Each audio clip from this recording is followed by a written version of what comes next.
In tonight's edition of a BC World News Tonight with David Muir, we begin with a serious warning for beachgoers across the country. Dangerous rip currents are sweeping both coasts as millions of Americans head out to mark the holiday. Lifeguards are on high alert, and officials are urging everyone to exercise caution in the surf. Next, an intense heat wave grips the western United States while the east braces for cooler temperatures. This stark contrast in weather patterns is dragging the nation into two very different climates at once. Turning to immigration and the courts, a federal judge has temporarily blocked the administration's plan to deport unaccompanied children from Guatemala, a decision that highlights ongoing legal and humanitarian tensions at the border.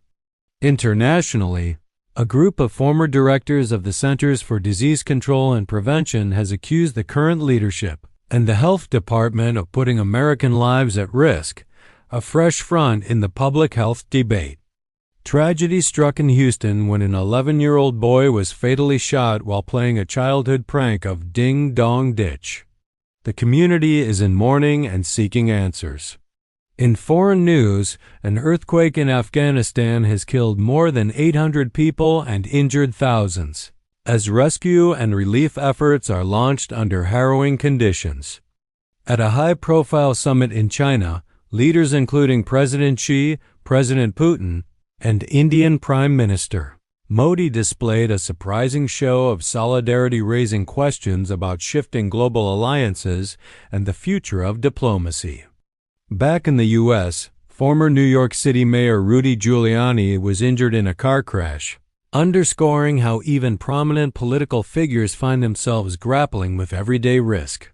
On the lighter side of the news, tennis star Naomi Osaka delivered a powerful performance to reach the U.S. Open quarterfinals, providing a welcome highlight to an otherwise heavy news cycle.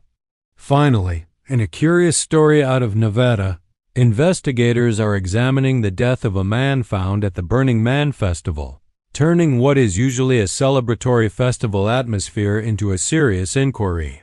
That wraps up tonight's major headlines on a BC World News Tonight with David Muir. Stay with us for continued coverage and deeper dives into the stories that matter most.